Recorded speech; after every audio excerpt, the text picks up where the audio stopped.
Still a very active scene here. Heat from the fire completely melted this building. It's totally collapsed in the back.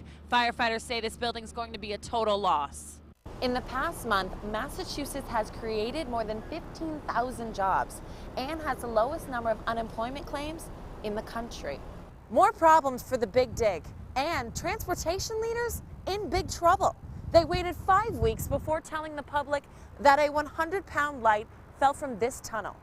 The victims inside this house say the two suspects came in, tied them up, held them at gunpoint, and then used their walkie-talkies to signal the getaway car.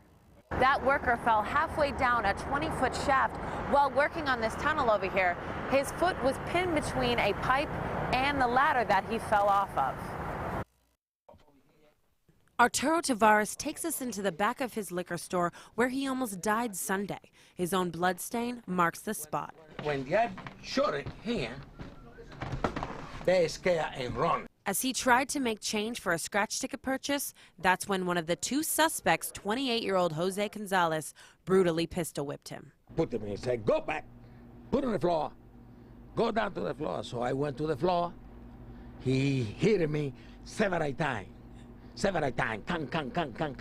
Gonzalez then bound his hands with a plastic tie, and Tavares feared the young man planned to murder him. When the I show him the money, he do it like this to the gun. But this 67-year-old was not giving up so easily. With a gun on his hip, he managed to pull one hand free. As blood streamed down his forehead, Tavares still squeezed the trigger. I said, whoa! They scared. The suspects ran the wrong way to this barricaded back door as Lawrence police, including a SWAT team, arrived. For the next 5 hours, the men hid in a 3-foot crawl space. Tipped off by a bloodstain leading to the ceiling, police knew they had to be up there.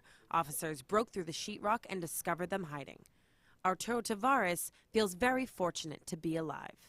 Yeah, I feel very lucky. Yeah, because I think this is what my end of my life. With no internal bleeding, doctors say Tavares will make a full recovery. As for those suspects, hiding from police did them no good. They face a serious list of charges. Live in the newsroom, I'm Amanda.lehan. Flames just tear through this furniture storage warehouse, quickly melting and caving in all the walls. It was just like a bunch of black smoke, and then there was fire that popped right out of the black of the smoke and then went up into the sky maybe 10 feet above the building. Covering the sun, the smoke just engulfs the sky, making it difficult to even see the building. We could just follow the trail of smoke. You didn't need any directions to get here. Taking a closer look, you can see Edward Movers is rapidly deteriorating, reduced to only its support beams. It's a kick in the back to him. John Hilliard's brother-in-law is the owner, and misfortune had struck them hard when that same building collapsed a month ago due to heavy snow. Yesterday they had the opportunity to start pulling out some of the crates and furniture, and he was kind of excited that he was able to do that. A hired company was inside to fix the roof damage when firefighters say their work was ultimately what started this fire. Apparently there was some sort of an accidental ignition with that cutting torch. They did try to extinguish the fire on their own, but it just got too big too fast. And the enormous fire had a good head start. The sprinkler system wasn't working. When they had the major collapse about a month ago, all the utilities, including the sprinkler system, were shut down because it was damaged.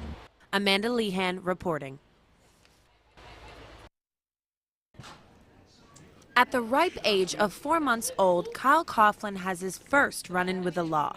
All thanks to his dad's speedy rush to the hospital. With Kyle's mom in labor back in September, that led to this speeding ticket. The water broke in the car. And it was just like instant, like he was coming out.